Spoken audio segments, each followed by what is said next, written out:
Alhamdulillahi rabbil alamin arrahmanir rahim. Iyyaka na'budu wa iyyaka nasta'in. Ihdinas siratal mustaqim. Siratal ladzina an'amta 'alaihim ghairil maghdubi 'alaihim waladdallin. Rabbighfir lana wa liwalidayna amin. Bismillah, alhamdulillah, wassalatu wassalamu ala rasulillah Sayyidina Muhammad ibn Abdillah wa ala alihi wa sahbihi alladzina nalu darajatil ulya bisabqi fi nusratil millah. Amma ba'du. Kita sama-sama melaksanakan kewajiban ini, dari salah satu kewajiban ini yaitu thalabul ilmi, dengan bersyukur kehadirat Allah Subhanahu wa taala, karena tanpa kehendaknya kita tidak akan bertemu di sini. Alhamdulillah, serta diniatkan yang masih punya wudu untuk i'tikaf, ya. Nawaitul i'tikaf fi hadzal masjid sunnatan lillahi taala, agar kita mendapatkan pahala yang double dari thalabul ilmi, niat bersilaturahmi, niat i'tikaf, juga niat taqarruban ilallah, sehingga banyak niat yang kita gapai supaya Allah memberikan pahala kepada kita, karena kita masih membutuhkan pahala-pahala itu. Beda dengan para kekasih-kekasih Allah yang tidak membutuhkan hal itu, hanya butuh Allah Subhanahu wa taala, dan kita belum menuju, ya, belum sampai ke makom yang itulah, belum. Tapi insya Allah dengan kehadiran kita, salam bagi junjungan kita Nabi Muhammad SAW, keluarga, sahabat, tabi'in, tabi'at, serta umatnya yang terus menerus continue belajar, ya, dengan rasa mahabbah dan mutaba'ah terhadap beliau hingga akhir hayat, dan semoga kita mendapatkan syafaat dari beliau atas izin Allah Subhanahu wa taala, dan pada ujungnya kita akan masuk surga, amin.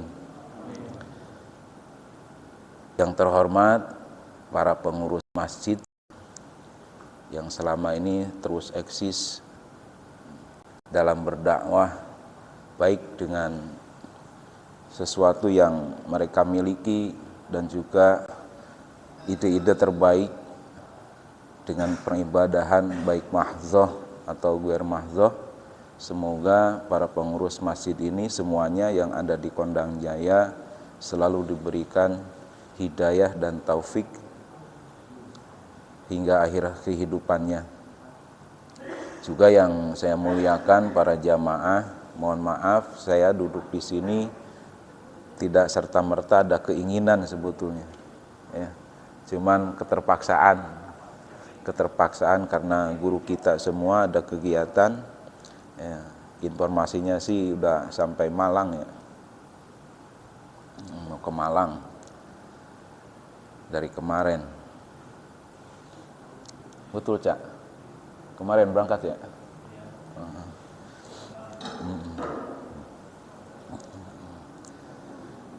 Nah, untuk pelajaran pada malam hari ini, kunaon? Oh, kurang. Oh, iya. Lain ahli demo sudah. Tuh, kumaha ieu teh dibalik. Sampai tilu. Masya Allah. Ieu mah benar-benar, ya. Aduh, matur sembah nuwun ketum nih. Ya. Ini kalau nggak dibantu dengan alat, kacau nih.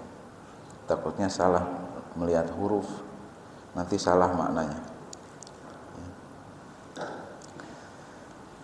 Bismillahirrahmanirrahim. Ini kitab bukan yang sering kita simak pelajarannya dari guru kita, tapi insya Allah ada sedikit sambungan-sambungan, ya, karena ini masih dalam bagian kajian-kajian untuk kita belajar membenahi diri kita ketika masih ada kekurangan-kekurangan dalam hal harapan atau roja ataupun dalam hal khauf, rasa takut kita kepada Allah Subhanahu wa taala. Semoga harapan kita semua walaupun tidak ada yang kita rasakan di dunia ini, semoga di akhirat kita dapat. Amin.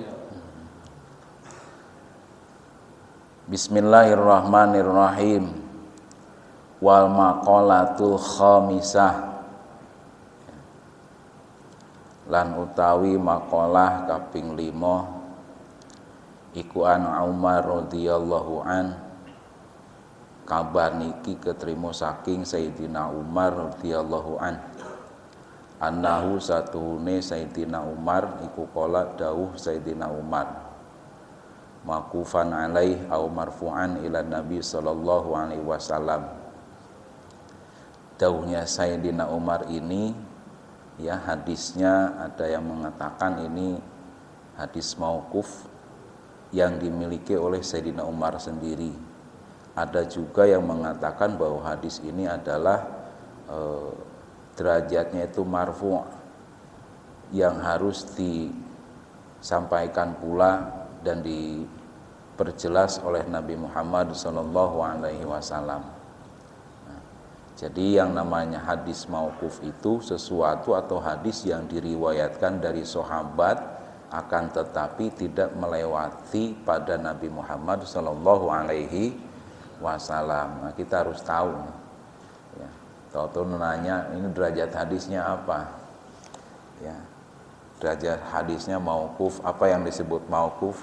Fal mauqufu huwa marwiya anis sahabati wala yatajawazu bihi ila Rasulillah sallallahu alaihi wasallam. Hadis yang diriwayatkan dari sahabat akan tetapi tidak melewati hadis-hadis tersebut pada Nabi Muhammad sallallahu alaihi wasallam. Artinya ini bisa dikategorikan sebagai asarus sahabah. Ya. Tapi ada yang mengatakan ini sama maknanya dengan hadis beliau. Ya. Dawuhnya Nabi Muhammad sallallahu alaihi wasallam. Terus apa yang dinamakan hadis marfu? Marfu itu adalah ma ukhbira bihi sahabiyu, ma akhbara bihi sahabiyu an qouli Rasulillah sallallahu alaihi wasallam. Hadis, ya, atau kata-kata, ya, perbuatan atau sikap Nabi, ya, akhbaru bihi yang dikabarkan oleh para sahabat dari ucapannya Rasulullah sallallahu alaihi wasallam. Itu namanya hadis marfu'. Apa kata Sayyidina Umar radhiyallahu an? Laulad di'aul ghaibi la syahadtu ala khamsi nafarin annahum ahlul jannah. Nah, ini yang membuat kita senang. Semakin besar harapan kita mendapatkan keridhaan Allah yang ujung-ujungnya kita ada di surga.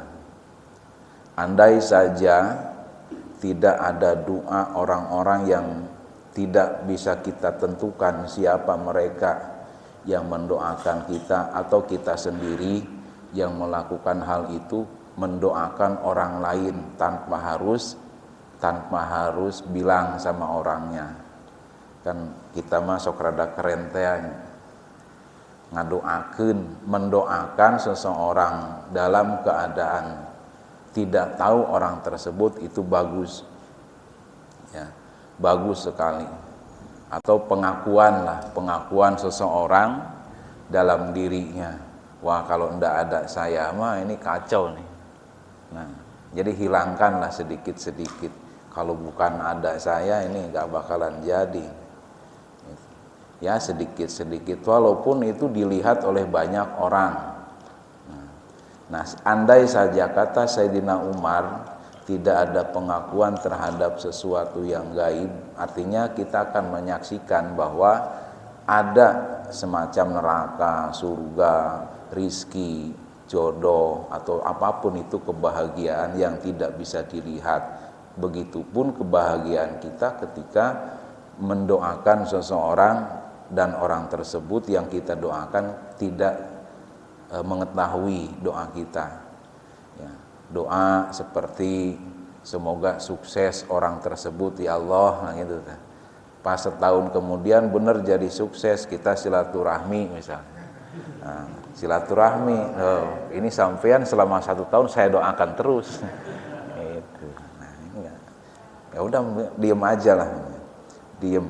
Biarpun dianggap kita itu nggak memikirkan, nggak berbuat, ya. Kalau istilahnya nggak men-share kebaikannya, nggak apa-apa. Tapi Allah tahu itu. Allah tahu. Yang penting jangan ada pengakuan lah, ya, dalam diri kita.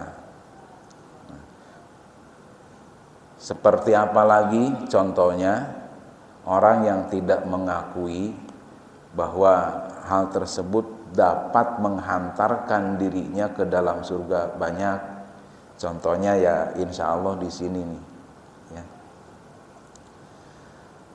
Artinya kalimat yang disampaikan oleh Sayyidina Umar radhiyallahu an, ya, laula makhafata di'a ilmil ghaibi mani'un, ya, laqultu syahidtu ala khamsi jama'atin annahum min ahlil jannah, gitu. Andai saja tidak ada kekhawatiran dalam dirinya tentang pengakuan sesuatu atau dia berupaya untuk mengetahui sesuatu yang tidak kasat mata seperti surga dan yang lain, itu akan tercegah. Sehingga harus kita akui bahwa surga itu ada, kebaikan itu ada, ya. Walaupun setiap kebaikan pasti ada ketidakbaikannya. Nah, andai saja tidak ada rasa kekhawatiran dalam jiwa kita ketika kita berharap sesuatu yang baik, maka kata Sayyidina Umar, akan aku sampaikan, aku saksikan bahwa di atas 5 golongan ini termasuk ahli-ahli surga. Siapa saja mereka? Yang pertama adalah al-faqiru sohibul iyal, orang yang fakir. Nah, fakir ini beda Pak dengan yang miskin. Ya, definisinya udah jelas beda. Yang fakir dan yang miskin. Dalam kitab-kitab fikih, baik yang kitab fikih dasar atau kitab fikih-fikih yang lain, yang namanya fakir tidak punya harta benda, ya, tidak punya apa-apa, pekerjaannya ada, tetapi wala yasuddu min ju'atihi kifayatil umri.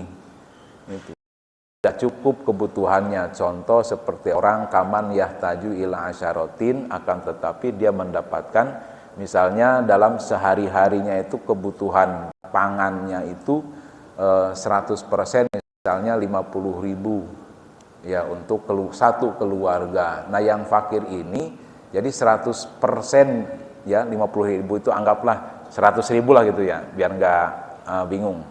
Setiap harinya butuh 100.000. Dia punya pekerjaan walaupun tidak tetap, namun tetap bekerja, entah itu jadi pemulung, sing penting kerjanya yang halal lah intinya. Berupaya untuk mendapatkan sesuatu, ya. Pendapatannya itu di bawah 50%, tidak nyampai setengahnya dari 100.000. Boro-boro dapat 50.000, kadang 30.000, 25.000, 40.000, nggak tetap setiap harinya. Padahal kebutuhannya itu 100.000 tiap hari untuk makan keluarga. Nah, itu namanya fakir. Nah, beda dengan miskin. Miskin definisinya beda lagi, ya. Orang miskin itu huwaladzi malun wala kasbun, ya. Walaupun punya sedikit harta, entah itu peninggalan, entah itu juga pemberian, akan tetapi kebutuhannya sama, setiap harinya itu 100%, misalnya satu hari untuk keluarga 100.000, akan tetapi melebihi dari 50% pendapatannya, cuman nggak nyampe 100%, itu miskin. Beda, fakir miskin itu tidak sama sebenarnya. Nah, sementara dalam keadaan saat ini antara yang fakir dan yang miskin lebih banyak yang miskin daripada fakirnya, Ya fakir enggak punya apa-apa, Pak. Ya. Sepakir-pakirnya kita rumah mah ya ada walaupun masih kreditan. Ya motor ya ada ya walaupun belum lunas. Ya, itu pasti itu kategorinya dalam fikih itu miskin gitu. Kan enggak cukup kalau dihitung gaji. Gajinya 20 juta, setoran rumah 6 juta, mobil 7 juta. Terus cicilan yang lain, pokoknya sisa-sisanya dari 20 juta tiap bulan itu 1 juta, yaitu miskin, Pak. Secara kajian fikih, ya. Iya memang kebutuhannya kan pasti nggak menentu nih. Sementara yang umum menengah ke bawah, ya survei membuktikan ya sebulan itu paling 1,5 juta lah kebutuhan makan untuk 4 kepala ya, satu keluarga itu paling 1,5 juta. Paling besar 2 jutaan lah. Ya makan nggak begitu banyak kita mah udah kolot lah intinya. Paling sehuap ya. Nah itu miskin namanya. Nah di sini kata Sayyidina Umar yang hadisnya itu ada yang mengatakan ini mauquf, ada yang mengatakan ini marfu. Yang disebut oleh Sayyidina Umar bahkan disaksikan ini sebagai bentuk sumpahnya ya la syahidtu, kata Nabi la syahidtu annahum ahlul jannah, akan aku saksikan bahwa mereka itu yang 5 golongan ini adalah ahli surga. Yang pertama orang fakir yang punya keluarga yang terus menerus berupaya memiliki tanggung jawab untuk menghidupi anak istrinya walaupun tidak cukup. Dan ini ya jarang yang merasakan kenikmatannya itu, bahwa mereka adalah ahli surga. Makanya sama yang fakir jangan macam-macam. Itu udah disumpah sama Nabi, Pak. Dan disaksikan pula oleh Sayyidina Umar. La syahidtu annahum ahlul jannah. Bayangin. Nah, pertanyaannya kan biasa nih. Ini yang fakirnya yang gimana nih? Yang fakirnya ya jelas yang taat. Yang enggak lepas sholat, ya ngajinya yogiat gitu. Terus ya juga yang lain-lainnya lah, intinya dalam keadaan kebaikan tadi itu.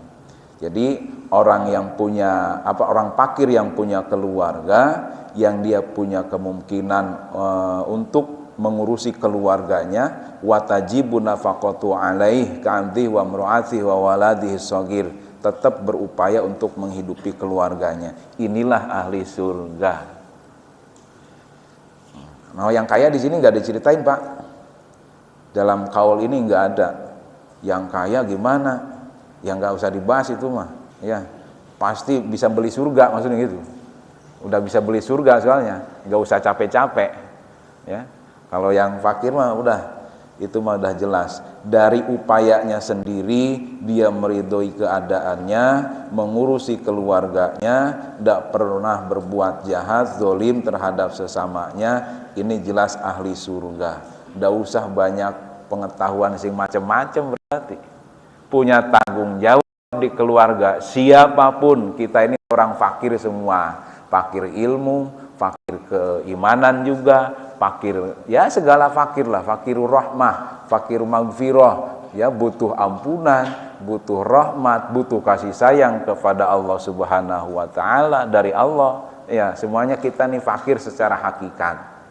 Maka yang fakir yang punya tanggung jawab di keluarga sekemampuan, ya biqadril imkan, dengan upaya dan usahanya, ini dikategorikan ahli surga. Maka jangan kecil hati, Pak. Capek ini gawe.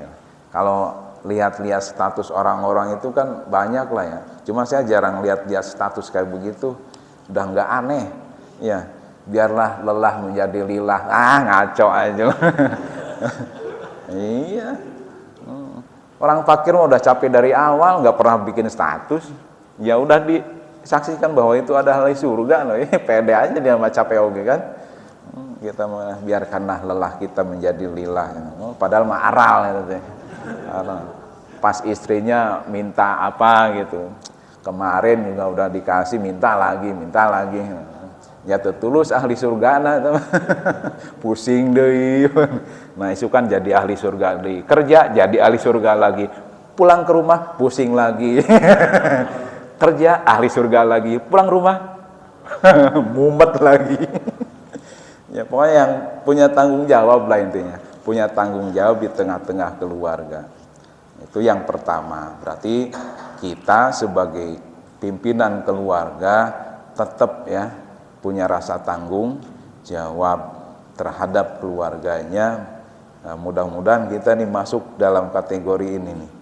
Laqultu syahidtu ala khamsi jama'atin annahum min ahlil jannah. Ahli surga kita apa? Tenang aja, biarpun ibadahnya enggak karuan, tapi kita punya tanggung jawab. Bahkan saya pernah baca salah satu kitab yang diberikan oleh mertua saya, ya, alhamdulillah kebetulan mertua saya itu salah satu santrinya Mama Sempur pada tahun 70-an. Memberikan kitab ke saya itu sangat kecil, tapi ini akan berdampak sesuatu yang wah itu terhadap diri kita. Apa itu? Isinya, intinya dari kitab tersebut, namanya aja keren Pak. Ya, nama kitabnya Jaya Dilaga. Ini asli karangan Mama Sempur, Mama Tubagus Bakri, Ahmad Tubagus Bakri, Mama Sempur. Saya baca, setelah saya teliti, ternyata kita itu yang sering mengejar sunnah-sunnah Rasul, kadang dalam pengakuan kita, pekerjaan kita pun enggak diingat bahwa itu adalah sunnahnya gitu. Akhirnya mengabaikan sunnah-sunnah tersebut. Maka dalam kitab Jaya Dilaga itu yang namanya kasab itu penting, bahkan hukumnya wajib. Soal dapat dan tidaknya, yang penting kita punya tanggung jawab di tengah-tengah keluarga. Itu yang pertama ya. Orang fakir yang punya keluarga dan dia bertanggung jawab untuk mengurusinya, memberikan nafkahnya sekemampuan. Sumpahnya itu saksikan bahwa ini adalah ahli surga. Yang kedua,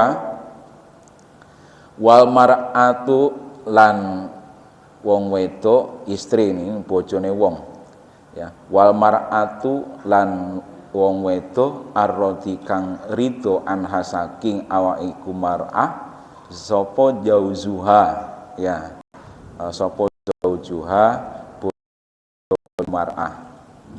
Artinya seorang istri yang diridhoi oleh suaminya karena kesolehannya, pasti tidak pernah minta yang macem-macem.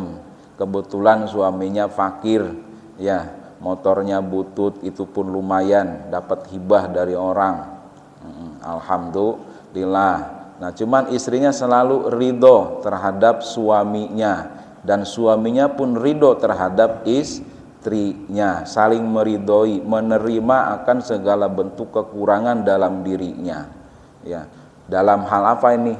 Kalau melihat dari runut kalimat-kalimat Sayyidina Umar ini, dari siyakul kalamnya, kalau kata santri itu adalah tentang nafkah, tentang nafkah, kekurangan, serba kekurangan. Ya, tapi ridho istrinya karena suaminya pun meridhoinya. Ini adalah ahli surga, istri yang ridho terhadap kekurangan suaminya dari segi nafkah, ridho, nggak pernah menuntut yang berat-berat. Tuh Pak, lihat tetangga kita udah punya mobil 4, kita mah baru 3. Nah itu yang nggak tahu itu tuh. Nggak tahu itu ya. Pokoknya jangan menuntut suami ketika suami memang posisinya dalam keadaan tidak mampu gitu. Jangan memaksakan hal itu. Dikhawatirkan yang masalah hati, perasaan itu kan beda-beda Pak, waktunya Pak, beda. Ada ketika bahagia, ada ketika tidak merasa suka. Nah, ketika Allah mencabut kebahagiaannya lalu sang istri menuntut sesuatu yang suami itu tidak punya, itu akan berdampak sesuatu yang tidak baik dalam hatinya. Nah, ini yang dikategorikan oleh Nabi Muhammad SAW, istri yang meridhoi atas dirinya, dari dirinya, yaitu suaminya. Suaminya ridho, ya istrinya ridho, saling menerima kekurangan, tidak pernah menuntut, nggak pernah membanding-bandingkan. Suaminya juga begitu, nggak pernah larak lirik lah, parak-perik istri orang itu. Cukup yang ada. Nah, itu ahli ahli surga. Kan ya masalahnya kita kan masih bisa melihat yang lain. Terbayang-bayangi, bahkan sering menghantui. Akhirnya sebelum tidur ya kita juga sama jadi marakayangan. Ya, marakayangan tahu nggak? Jadi melayang-layang membayangkan sesuatu yang tidak kasat mata. Padahal di rumahnya ada gitu. Ada. Terus yang ketiga, saya ulangi nomor 2 nih ya. Istri yang ridho atas dirinya, dari dirinya, yaitu suaminya. Berarti suami yang diridhoi oleh istri yang diridhoi oleh suaminya itu adalah ahli surga. Maka carilah keridhoan suami. Jangan manyun-manyun ketika ada kekurangan dalam diri suami, supaya menjadi ahli surga. Jangan banyak menuntut. Suami itu diam-diam juga sama punya tanggung jawab. Ya dunianya ya akhiratnya itu Pak suami. Yang ketiga, wal mar'atu lan wong wedo al mutasaddiqatu kang nrimo sedekah bimahriha kelawan mas kawine utawa mahare niku mar'ah ala zaujiha disedekahi maring bojone niku mar'ah. Yang ketiga yang disebut ahli surga oleh Nabi itu adalah seorang istri yang membantu perekonomian suami ketika dalam keadaan bangkrut. Disedekahkan hartanya dari maharnya. Ya. Dulu pernah kan kita melakukan atau melaksanakan satu buah akad nikah lalu memberikan mas kawin. Ya di mas kawin itu diberikan sama siapa Pak? Ya saya tanya benar asli nih. Dulu, masih ingat enggak? Oh, kayaknya jarang anniversary nih untuk pernikahannya, sehingga lupa. Itu mas kawin diberikan sama siapa? Duh, aneh kan kita, harusnya sama istrinya. Itu diberikan setelah berbarengan dengan satu ijab qabul. Bener enggak nih? Diberikannya ke siapa? Dulu lupa. Dicoba lagi lah kalau memang itu mah diulangi lah. Ya maharnya yang kayak yang di viral-viral di televisi itu tuh. Ya, sekali menghantarkan pengantin tuh mercy, segala macam dibawa. Ya, miliaran gitu. Nah, ini seorang istri yang membantu perekonomian suami dan itu dari maharnya disedekahkan kepada suaminya. Ketika suami dalam kemunduran usahanya, diberikan semangat lah intinya. Tenang Pak, mahar yang dulu kan masih ada, maharnya 1 M ya pantas lah ya. Ya maharnya cuma 100.000 dulu, ya ada yang 10.000, ada yang 1.000, ya pokoknya macam-macam. Tapi itu menjadi satu buah kunci surga sebenarnya. Bahkan ahlinya, nggak hanya mendapatkan kuncinya, dia udah ahlinya udah pasti masuk. Jalan manapun dia pasti masuk.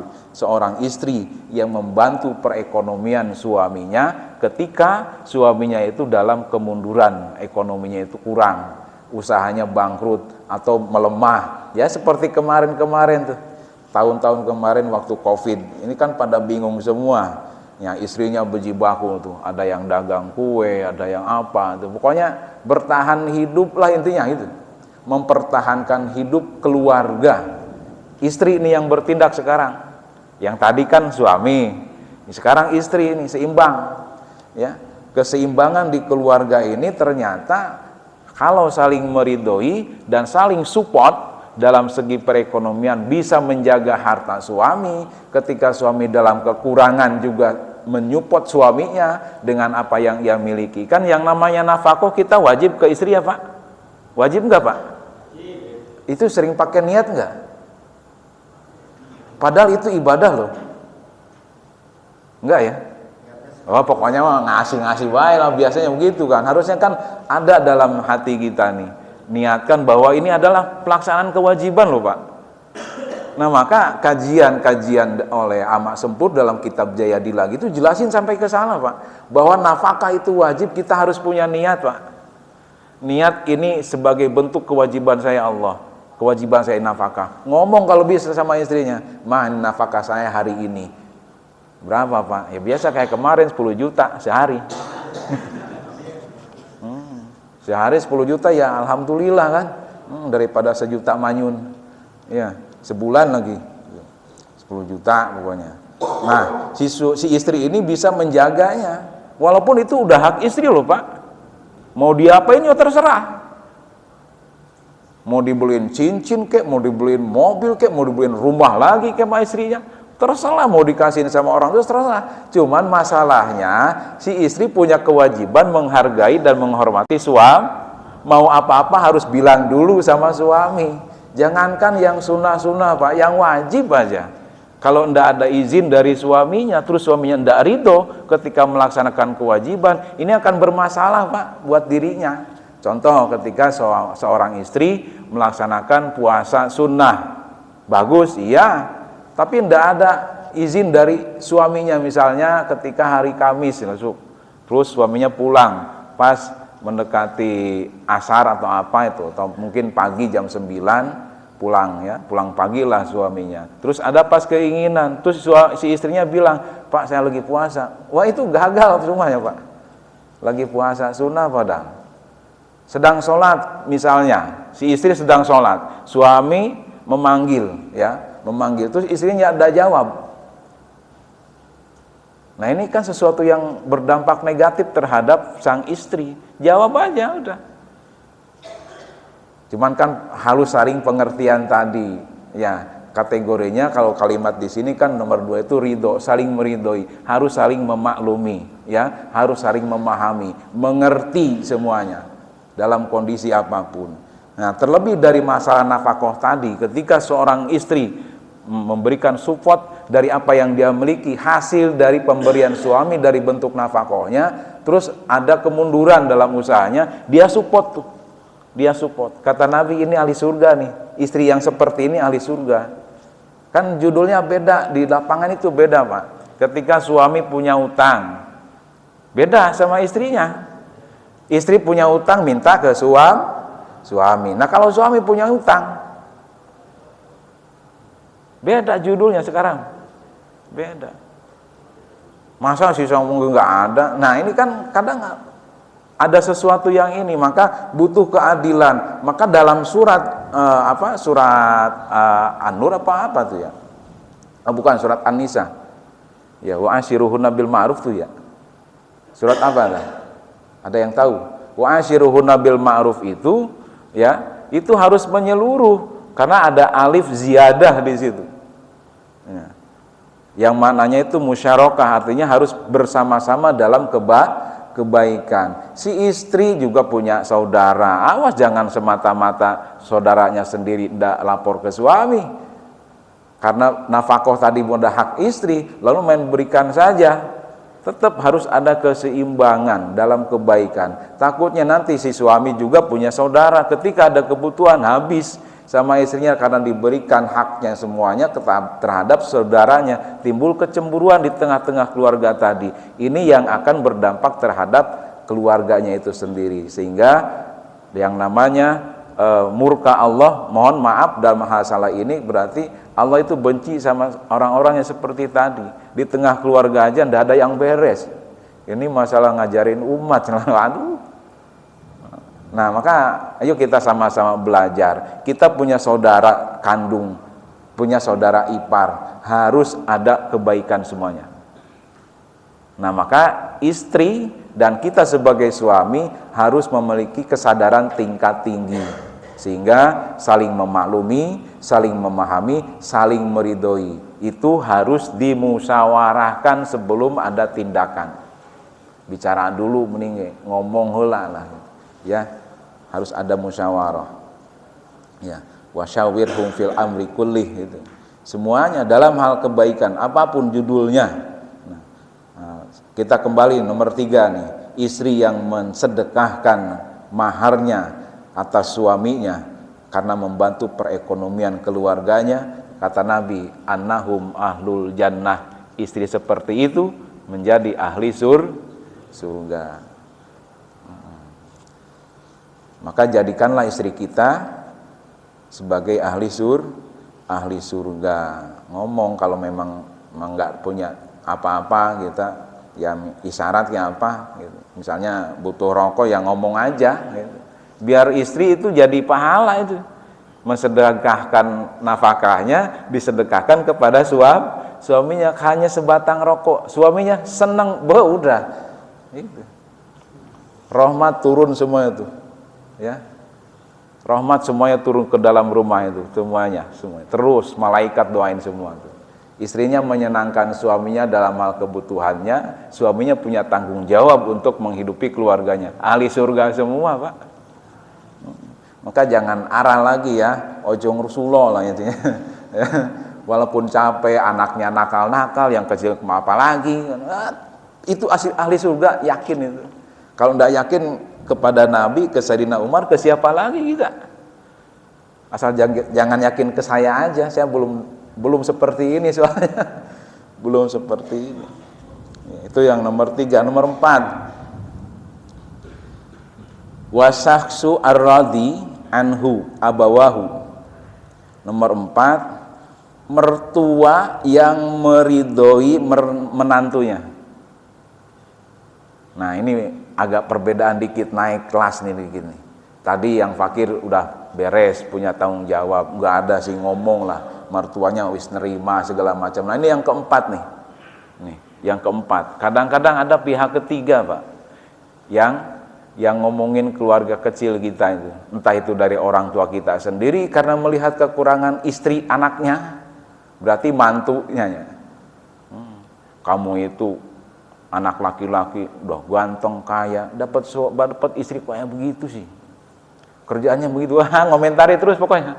Nah, ya mudah-mudahan kita sebagai orang tua yang insya Allah punya menantu nanti, ya, insya Allah punya menantu itu yang soleh. Nah, kalau mau mendapatkan mantu yang soleh sekarang, ya, sekarang kita sebagai orang tua harus soleh. Nanti akan ketularan semuanya tuh. Pokoknya mertua yang meridhoi menantunya, siapapun ini, mertua dari istri atau istrinya, berarti mertuanya dari suami, saling meridhoi pokoknya akan segala kekurangan suaminya, kekurangan istrinya, nggak pernah ngomentari. Kalaupun ada kekurangan disupport sama orang tuanya. Kelihatannya istrimu itu manyun-manyun terus sama kamu, ada apa nih? Nggak ngomentari yang aneh-aneh. Di rumah nggak ada beras Pak, ambil sono, jangan Pak. Nggak ngasih duit, kan bingung. Itu yang ridho terhadap mantunya, karena ditikah istrinya sama kita, ridho, diterima bener-bener, bukan hanya saat itu bahagia dikumpulin pakai apa tuh acara apa namanya, serah terima apa tuh namanya, pakai yang aneh-aneh lah pokoknya. Pas udah 3 bulan, 6 bulan, setahun, lihat nih orang tua kita mantau terus, ternyata ada sesuatu yang tidak disetujui, terus ngomentar sama istri orang tua kita sendiri, mengomentari mantunya, terdengar nanti sakit hatinya bagaimana itu. Nah ini yang akan menghapuskan segala amal bagi orang tua seperti itu. Maka yang mudah-mudahan kita calon-calon orang tua yang menjadi orang tua yang insya Allah mendapatkan mantu-mantu yang baik, yang soleh, yang taat, sehingga kita pun ridho akan kekurangannya. Sing penting ya, jangan nanya soal pekerjaan dulu itu, tapi harus tahu dia bekerja di mana.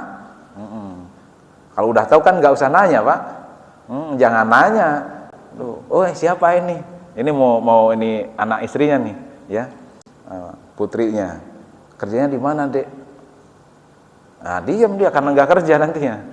Akhirnya bingung. Nah ini ya, pokoknya yang segala sesuatunya itu dapat menjadikan atau dapat menghasilkan, mendapatkan keridhaan Allah Subhanahu wa taala. Mertua-mertua yang seperti inilah yang kata Sayyidina Umar dan kata Nabi, la syahidtu annahum ahlul jannah. Aku saksikan, lamnya lam qasam ya, pakai sumpah segala. La syahidtu, sumpah aku saksikan ini mertua ahli surga ini. Mau jadi ahli surga Pak? Jangan ngomentari mantu. Udah itu aja. Nggak usah banyak kakean macem-macem lah, udah nggak usah. Jangan ngomentari mantunya. Siap ya? Walaupun jelek mantunya, kelakuannya, jangan dikomentari. Nah itu anaknya sendiri padahal Pak.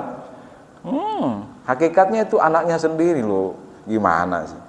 Nah, Allah murka nanti. Kalau mau jadi ahli surga, jangan ngomentari kekurangan mantunya. Siap ya? Pokoknya ini akan diuji nanti, diperlihatkan kekurangan mantunya nih depan mertuanya. Apa aja pasti nih. Pas suaminya baru pulang kerja tidur, padahal udah capek nih. Ya isinya ikut istirahat di rumah mertua karena belum punya rumah. Ya, lewat ngomong padahal belum tidur, masih lesehan atau apa gitu. Terus ya aku masih ujung hes. Padahal karak digawe tadi. Aduh, ada yang begitu enggak? Ada yang ngalamin? Hah? Tidur, itu kerjanya tidur. Padahal ya mertuanya nggak tahu dia baru pulang kerja. Aduh, kan nggak enak ya. Bener nggak nih? Kayaknya pengalaman banget nih bapak-bapak nih. Dikomentarin sama mertuanya sendiri. Tapi tenang, yang penting kita ridho sama orang tua. Biar Allah ridho sama orang tua kita. Mertua adalah orang tua kita. Jangan macem-macem sama mertua. Ya, supaya mertuanya meridhoi kita. Mertua jadi ahli surga, kita suaminya dari anak dan dari putrinya juga ahli surga, istri kita, anaknya jadi ahli surga. Semuanya kebaikan dan kebaikan. Nomor 5, karena ini ada 5 jamaah, 5 golongan ya, yang mereka adalah ahli surga. Nomor 5, wattaibu minadzambi. Orang yang kembali dari kesalahannya menuju kebenaran hakiki. Ruwiyat dan riwayatake opo anau satu Kangjeng Nabi Muhammad sallallahu alaihi wasallam iku kala dawuh Nabi. At-taibu utawi wong tobat mulih minazambi saking dosane iku kaman supertos wong lazamba kang ora keduwe dosa iku maujud lahu kangge niku man.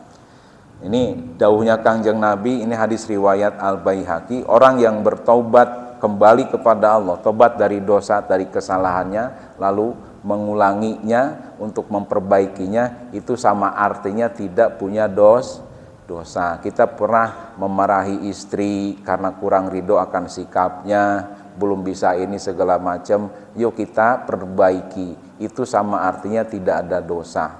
Insya Allah. Yang penting ngomong aja itu. Apa susahnya sih minta maaf?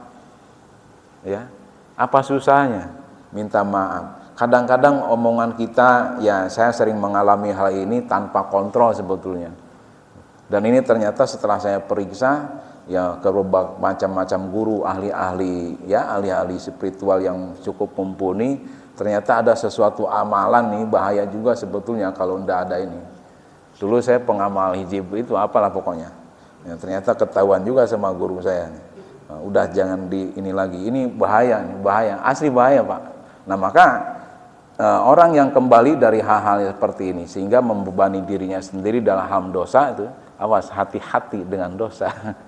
Ya, ini menghilangkan keberkahan dalam berkeluarga sebetulnya. Masalahnya ada aja pasti, masalahnya selalu ada kalau kita tidak mentaubati dosa kita sendiri. Dosa terhadap anak, pernah melototin anak, pernah jewer anak yang enggak karu-karuan, ya bukan hal mendidik lah intinya, ya, karena nafsu sendiri itu akan mengakibatkan dosa diri kita. Kembalilah kepada Allah dengan bertobat supaya dosa-dosa kita itu terhapuskan. Karena sabda Nabi tadi itu, orang yang kembali dari dosa berarti tidak melakukan dosa itu lagi, ya. Itu sama artinya tidak memiliki dosa. Mohon maaf. Waruyalan dan riwayatake apa ana satune Kangjeng Nabi Muhammad sallallahu alaihi wasallam ikola dawuh Nabi. Kullu bani adama khata'un wa khairul khata'ina at-tawwabuna. Setiap anak Adam itu pasti ada kesalahannya. Banyak kalau di sini dengan kalimat jamak taksir khata'un. Ya, banyak kesalahannya. Nah, sebaik-baik orang yang punya kesalahan itu sendiri adalah yang memperbaiki kesalahannya. Itu. Maka kalau dikategorikan dosa kita perasaan enak banget gitu lah. Ya. Enak perasaannya. Ya minimal punya apa ya? Punya pemikiran bahwa ini adalah sesuatu yang salah, itu aja. Supaya nggak terlalu dipusingkan dengan dosa, Pak. Nanti malah kita down untuk melakukan kebaikan itu, mikirin dosa terus. Iya, Pak. Nah, kata guru saya, ya, pembahasan tentang dosa ini, ya, jangan terlalu dipikirkan. Artinya apa? Yang sudah ya sudah, kita ngalir aja. Yang penting kita tidak melakukan itu lagi. Ya, terus menghindari sesuatu yang berdampak atau punya indikasi ke arah sana menjadi dosa. Seperti apa dalam sholat kita semuanya tahu kan, inna sholata tanha anil fahsya iwal mungkar. Ya minimal ya kita tidak melakukan dosa-dosa besar. Kalau munkar banyak, Pak, banyak keingkaran atau kemunkaran yang kita lakukan, baik di tengah-tengah keluarga, mungkin terhadap saudara istri kita, anak istri kita, sepupu lah katakan begitu. Terus yang lainnya sebaliknya, istri mungkin pernah juga buat baud sama adik kita, sama keluarga kita pernah, dan itulah kesalahan. Dan kesalahan ini ya bisa jadi karena ketidaktahuan, bisa jadi karena ego, bisa jadi juga karena memang dia itu seperti itu karakternya. Maka jangan dulu menyimpulkan bahwa itu adalah dosa bagi dirinya. Itu hanya ingkar saja. Karena ketidaktahuan, Allah pasti mengampuni kalau mau diperbaiki. Maka kalau mengkategorikan sesuatu, jangan itu dosa loh. Nah, ini perasaan mukul banget gitu lah intinya. Dosa iya, tapi yang menyebutkan bahwa itu dosa itu siapa? Ya. Kata khotoun, zambun atau yang lainnya, ini yang mengartikan dosa ini siapa coba? Ada yang tahu? Khotoun kesalahan, zambun kok dikategorikan dosa? Padahal kesalahan itu pun menjadi dosa. Kok beda kalimatnya dengan hadis yang ini? Kalau begitu kita protes dong sama Nabi dengan hadis yang awal, at-taibu minadz dzambi kaman la dzambala. Sementara hadis yang kedua ini yang disampaikan Nabi sama riwayatnya dari Nabi Muhammad SAW, bahwa kullu bani adam khata'un wa khairul khata'ina at-tawwabun, itu mohon maaf rafa dengan wawunya. Ya, setiap Bani Adam itu punya kesalahan, dan ini sangat halus. Makanya Nabi itu sangat halus, Pak, nggak langsung kecuali hal-hal pribadi. Apa ini hadis yang pertama itu pribadi, sangat pribadi, diprivasi banget. Ada seorang sahabat datang kepada Nabi, ya Rasul, saya begini. Itu baru Nabi menyampaikan kalimatnya dengan zambun, Pak. Beda dengan khoto dengan kalimat jama. Ya kita ini punya banyak kesalahan. Nah, ketika menyebutkan hal-hal yang memang itu adalah sebagai kesalahan, ya jangan disebut dosa sama kita, Pak, yang melihatnya, yang mendengarnya. Lu jangan begitu dong, dosa lu. Nah, Nabi aja nggak seperti ini, Pak. Secara privasi, Nabi sangat pintar menjaga privasi umatnya. Ya Rasul, saya begini, dosa enggak? Orang yang tobat dari dosanya nggak ada dosa. Tuh, itu buat pribadi. Karena kalimatnya man bisa jadi bermakna jami. Karena kaman la zanbala, ada siapul kalam korenah di akhir kalimat itu lahu dengan isim domir yang mufrad, berarti ini tunggal. Kata tunggal berarti ini seseorang nih yang